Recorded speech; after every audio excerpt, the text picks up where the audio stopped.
Wisp Sports Radio, the voice of women in sport. Hello, and thank you for downloading this podcast on Wisp Sports. I'm Chris Stafford, and this is Season 1, Episode 9 of The Bolder Woman. You've put your courage to the test, laid all your doubts to rest. Your mind is clearer than before, your heart is full and wanting more, your future's at the door. Give it all you got, no hesitating, you've been waiting all your life. My guest this week is Britain's Jenni Cluskey, a masters diver who is approaching her 70th birthday with the same enthusiasm for the sport and appetite for winning that drew her back into the sport in the early 90s. Like any athlete, Jenni has faced her challenges, whether it be physical or part of the mental game that sports presents. She started diving at the age of 14, and 3 years later she was already qualified for national championships in the Highboard event.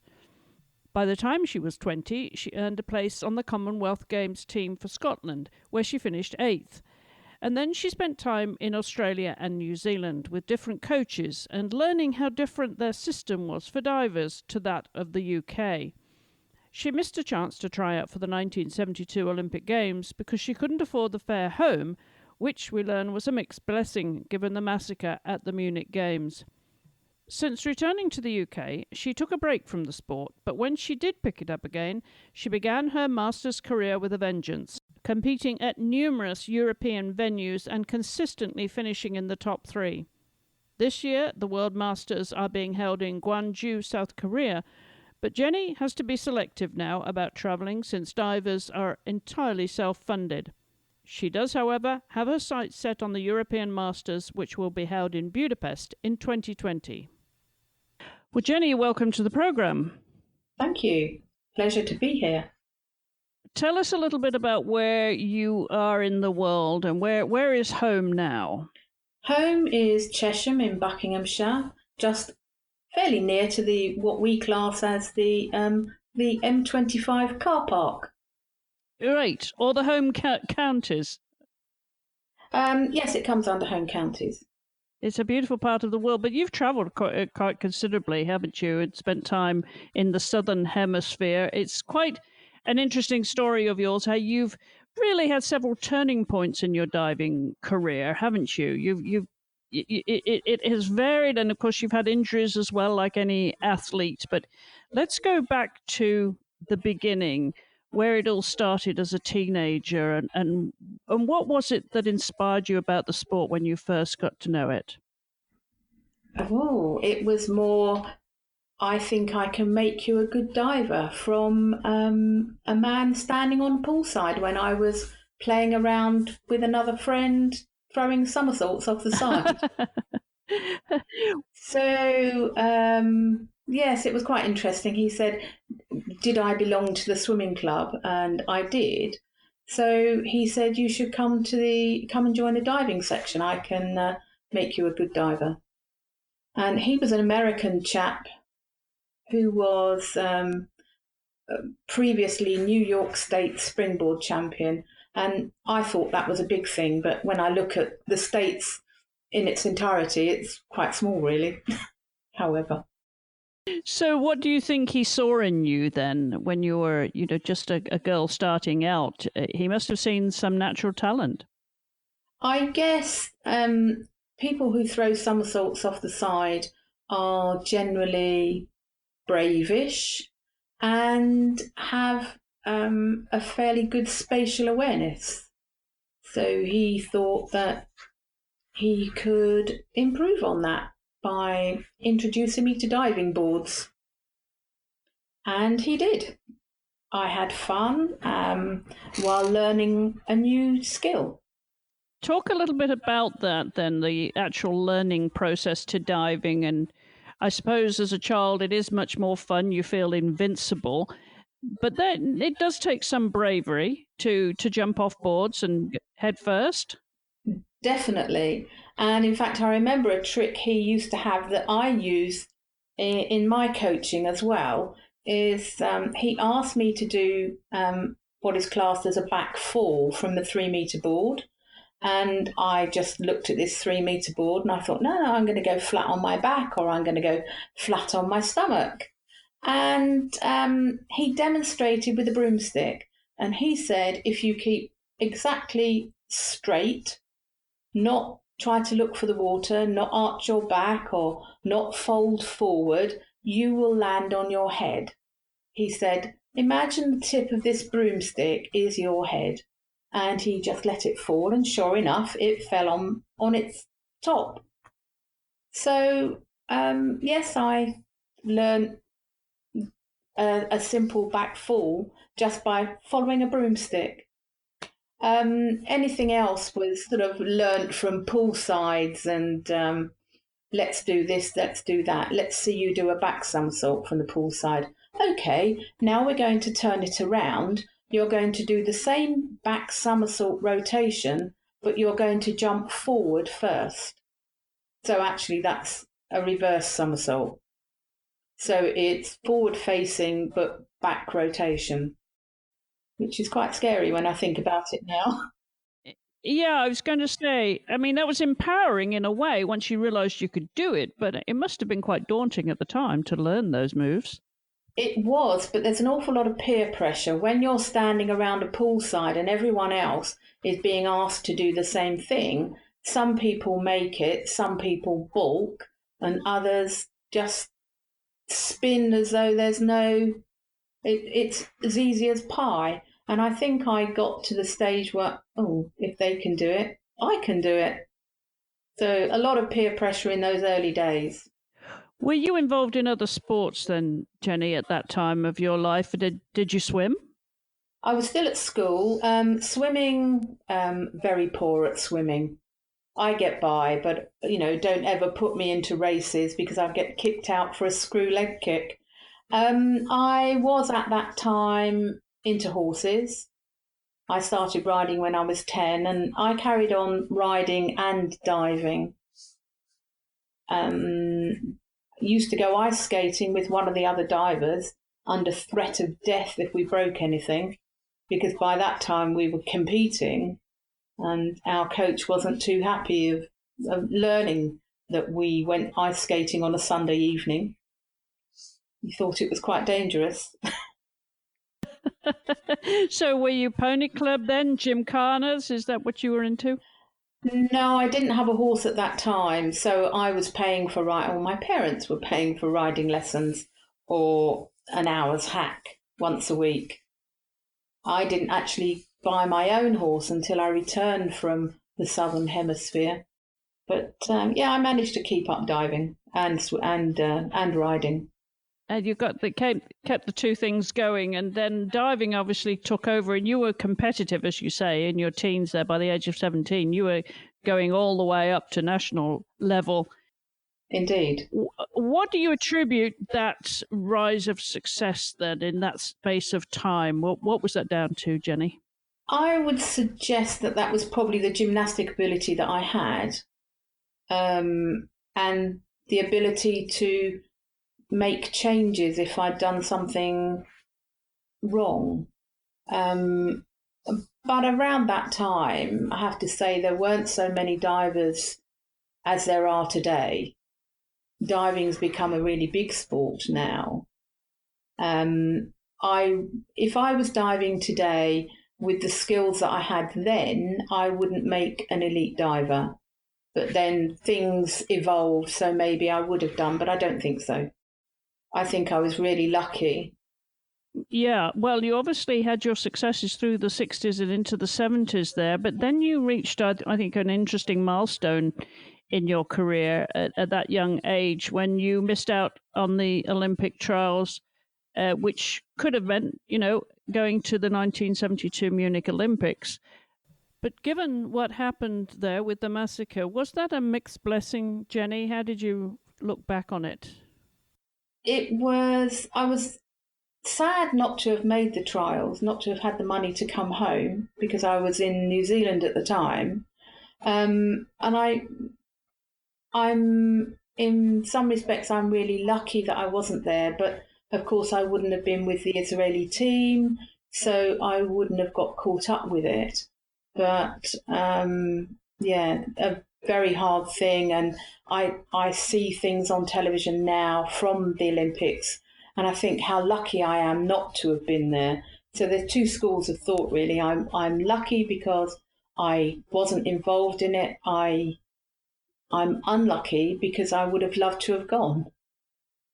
Yeah, I can imagine it's a mixed blessing, and it was an opportunity for you to compete at an Olympic Games, but you had made that move to New Zealand. Now, talk a little bit about the choices there, why you went there, and how it affected your diving career. Oh, goodness. I actually went to Australia. I followed a man. Young though I was, I had got quite attached to an English guy who emigrated to Australia in 1970. Well, 69 actually.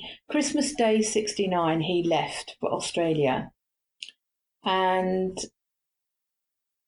we corresponded quite a lot, and I just said, I want to come out. We got engaged in the March of 1970.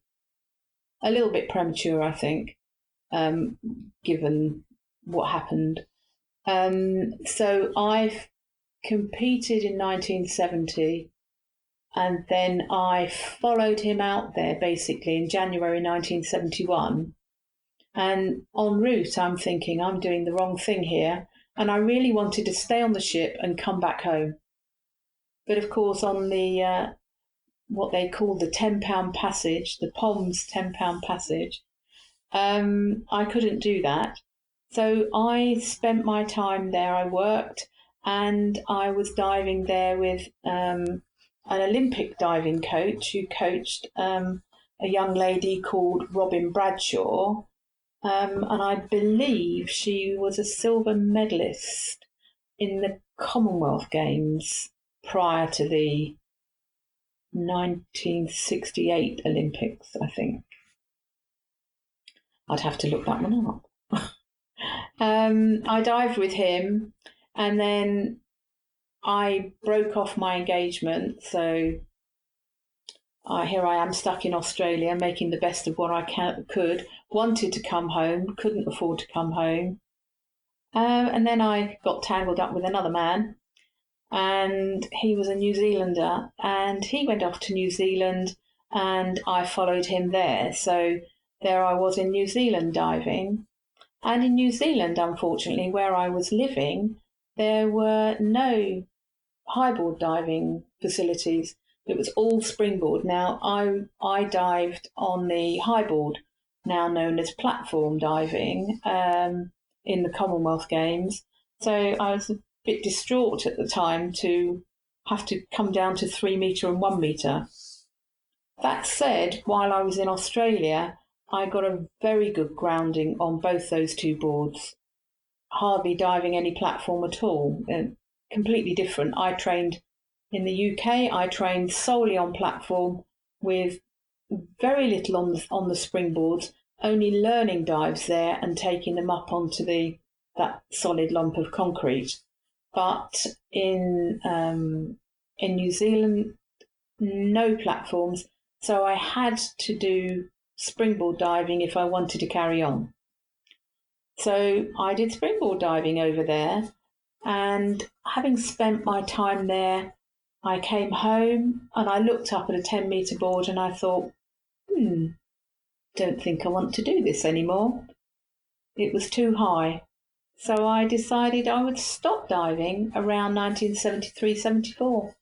So it was just the height, was it? Because obviously you need to be able to climb up there and have a head for heights of sorts, really, to dive. And it was just the height, was it? There's that bit more that was too much for you. It was. Why do you think that was?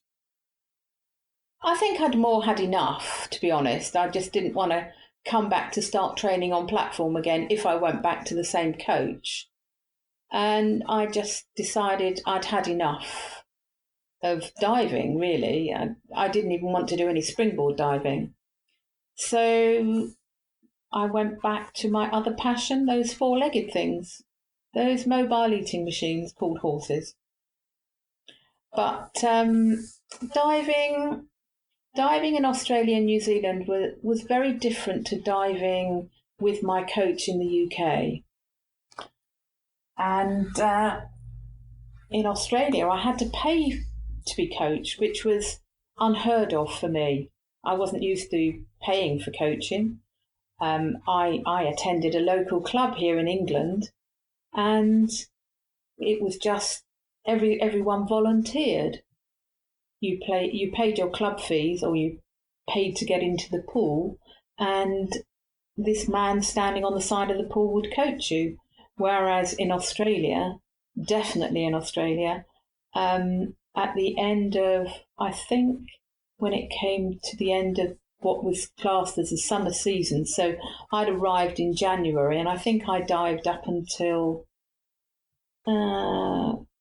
maybe April, May that first year, and suddenly I got an envelope in my hand, and it was a bill for coaching. I was so surprised. I didn't question it, I paid it. And then we dived in the winter, and I got another bill. And then I dived the whole summer, and I got another bill. So I guess it's the norm to pay for coaching out in Australia. Well, they're known for being very successful country, of course, when it comes to any water event. And I'm curious, though, when you came back to the UK and you kind of lost your appetite for it and went back to horses for a while, which you didn't need a head heights doing. So what was it that attracted you back into the sport? What was the challenge and the new motivation? I'd split up with my partner, and I was doing an acroaerobics class at the local pool, and the class finished early. Well, it finished on time, but I came back up into the balcony, and there was a separate diving pool, and I thought, oh, I think I fancy a little dabble. I don't know why, but I went down and I spoke to someone who was coaching there, and he said, oh, you'll need to ask that man over there. And that man was a chap called Brian Harvey, who was the then head coach of the diving section at Amersham Swimming Club.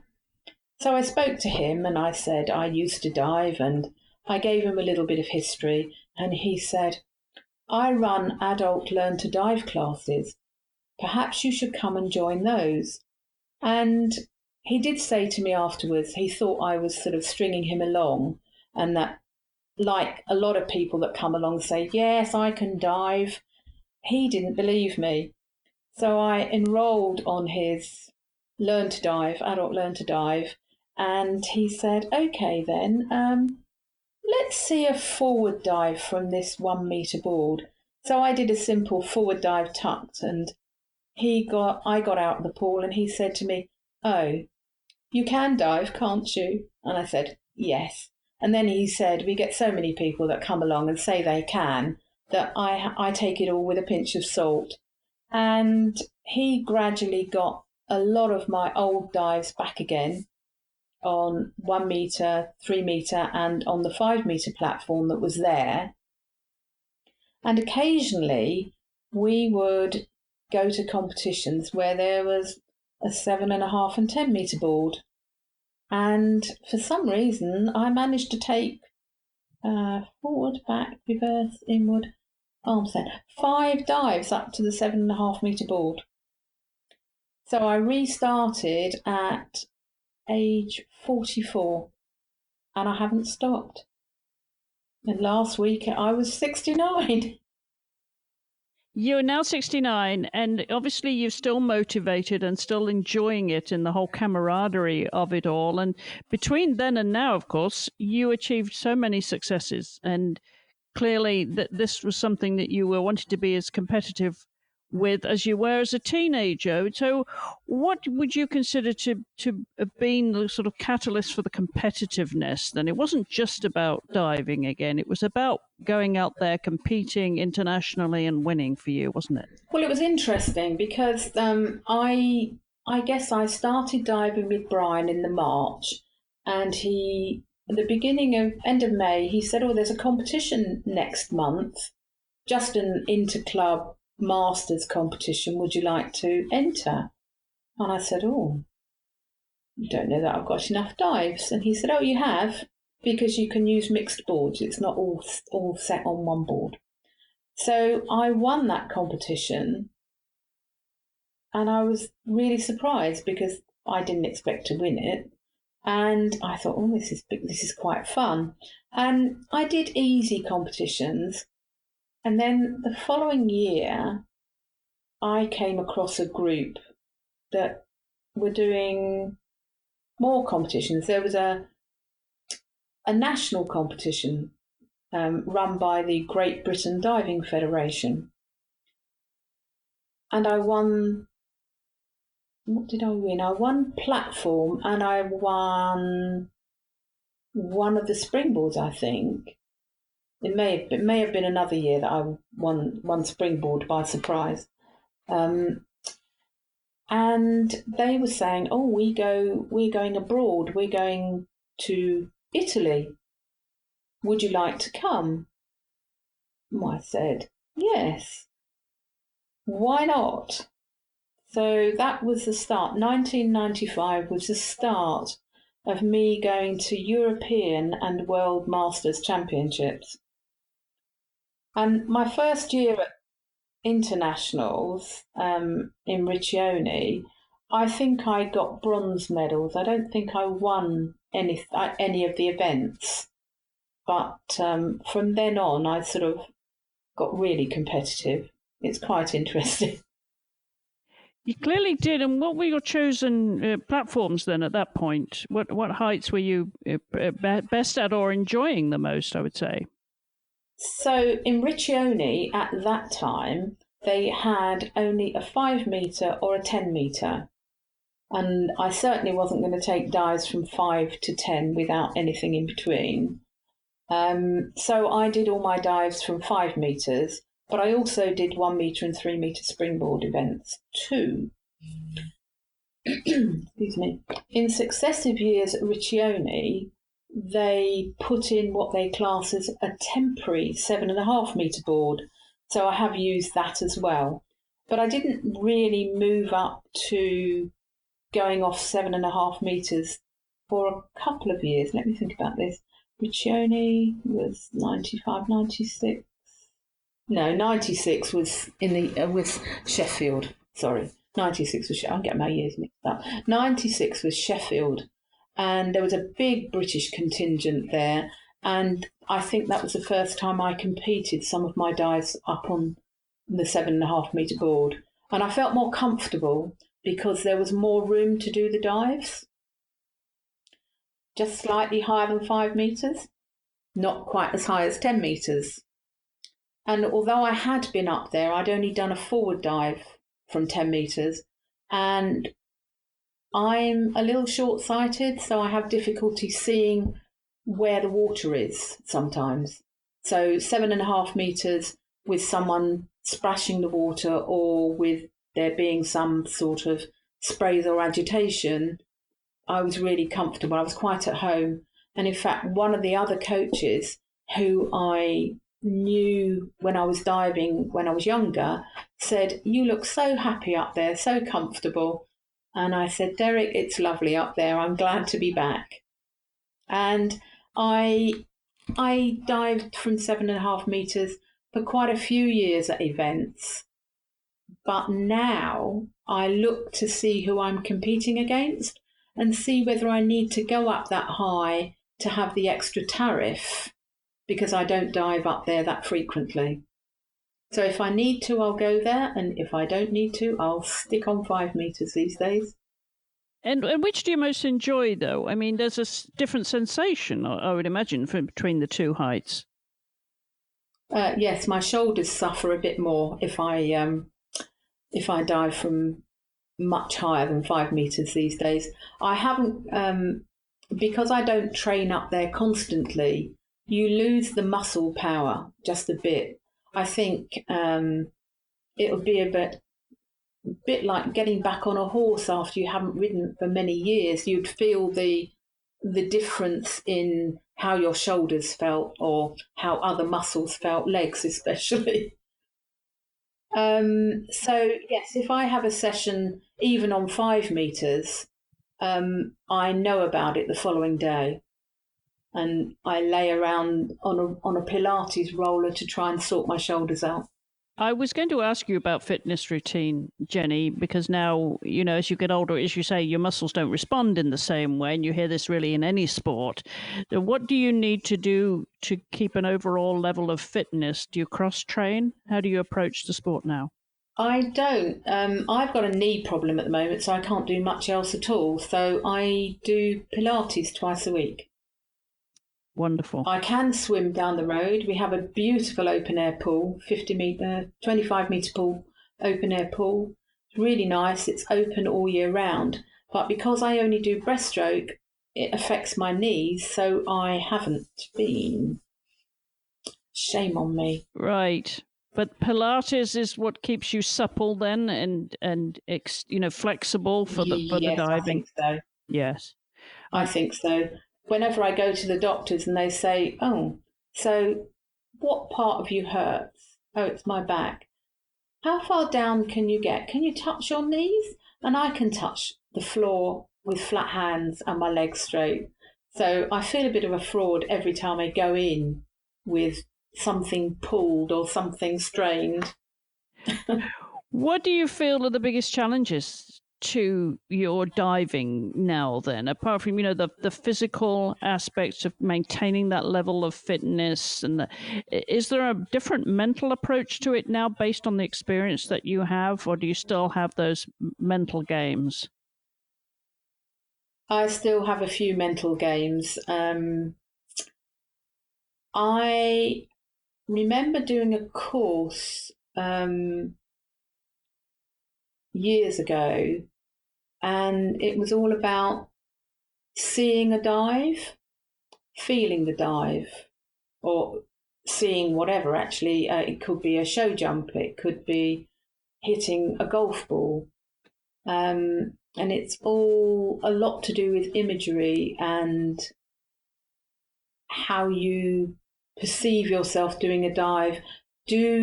When you imagine it, do you see someone else doing the dive, or do you see yourself doing the dive? And I stand on the board and I go through all the movements, and then I count myself in to do that particular dive. And you're seeing the perfect dive every time, and it doesn't happen to be perfect, but you see in your head the perfect dive. And that's what you aspire to do. The fear factor comes in. There's a lot of things I've changed with my diving, different shapes on certain dives. So because I haven't got so much pop from the board, I've changed my back dive on all 3 boards now, 1 metre, 3 metre and platform, to a straight position. So I don't have to snap up into a shape and then come out of it for a line up to enter the water. I just take off and hope that the angle I've taken off is definitely a hit and not a miss. And once you're diving to get ready for a competition then now, Jenny, how much diving would you do in a week to prepare? Sadly, not enough, because I travel a long way to go and train. I actually dive in Southend at a facility there, so I only get 2 45-minute sessions on a Monday afternoon. And then pre-competition at the event, there'll always be training sessions over the days that you go. So for a British competition, we would have training on the Friday night, and the competitions will be held on the Saturday and Sunday. For international events, you usually get 2 days training, sometimes 3, before the main events start. And then you will have training first thing in the morning, and there may be a lunchtime break when you can train again. So what is your... It's a quick learning curve. Right, it is, isn't it? What are your competition plans for this year? Well, this year I had intended to do British Masters this month, but I've pulled out of that. I will be going to judge instead, or as well. I'm intending to go to Croatia, which is the second year the Croatians are running an Open Masters Championship. I could go to Gwanju for the World Masters, but actually South Korea doesn't really enthrall me too much. And it's a lot of money because all these events are self-funded. So if I haven't got the wherewithal to go, not just to go to the event, going that far, I would want to spend slightly longer there if it was a place that I wanted to go. And I can't afford to go and stay in South Korea for 2 weeks. Right, and in August too. I mean, it's going to be pretty warm down there. But next year, you've got the European Masters in Budapest. That's a little bit nearer home. So presumably that's a goal, yeah. Definitely. We did Budapest last year or the year before? 2015, 2016, 2017. We did Budapest 2017 for World Masters. And it was absolutely superb. Great event, lovely pool, brand new. Unfortunately, I'd fractured my fibula that year. 2 years ago, actually, this month. So I wasn't really diving up until maybe 2 weeks before the event. So it wasn't a successful event for me. I hit the board on 1 metre in the competition, withdrew from 3 metre and platform, and only dived synchro with my synchro partner, and we were second on platform and springboard.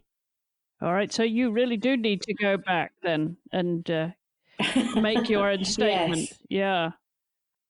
I think so, yeah. So looking forward to Budapest next year. Yeah, totally. I can imagine. Well, I know that you've done some coaching, but you're not longer a coach. But you mentioned that you're judging. So do you enjoy the officiating side of the sport? I do. I've been judging. I judged while I was in Australia way back. And then when I came back home and started diving again, I quickly got involved in coaching and in judging. And I've recently taken updated and taken a national judges course, and will be going to judge the national age groups, which is bringing myself down to judging children who will be our future Olympians, possibly. Well, that's a great way to stay involved with the sport. What's on your wish list now, your bucket list, as we call it? What do you really want to achieve before you actually stop diving? I like to win. That's my competitive spirit still coming out. I think I just want to still enjoy the sport, and much like when I stopped before, when I don't enjoy it anymore, I will stop. But I do think, because I'm judging, that I will probably stick with the sport even if I don't compete. When I packed up before, there weren't these opportunities because the judges were all these old gentlemen and a couple of women that were on the circuit, and there was no interest in offering divers a future. No one said, oh, you've stopped diving, would you like to come and coach? Or you've stopped diving, would you like to be a judge?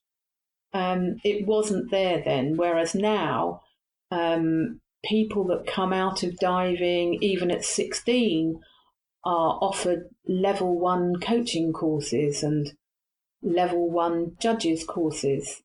Come and learn, stay with the sport. give something back maybe.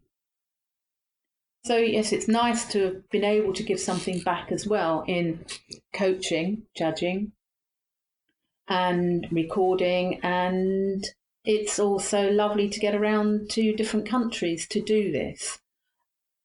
At my age, I won't be invited to go and judge for Great Britain at any of the senior events because they stop you at 65. But I can continue judging Masters and am currently on the FINA list for Masters judging and refereeing. Well, you're clearly getting the most out of the sport, Jenny, and it's been good to you over the years, so I hope it continues for some time to come and you continue to enjoy it. So thank you for taking the time to come on the programme and tell us your story, and the very best of luck. Thank you very much for having me. Conversations from the world of women's sports. This is Wisp Sports Radio. And if you'd like to read more about Jenny's amazing achievements in her diving career, then hop over to the website at wispsports.com, where we'll have her full biography as well as pictures accompanying this episode. And whilst you're online, do check out some of the other coverage that we have here at Wisp Sports, from podcasts to videos, articles and blogs. And you can follow our Wisp ambassadors too, as they aim for major championships such as the Pan American Games this year and the Olympic Games in Tokyo 2020. There's some great stories online there at wispsports.com.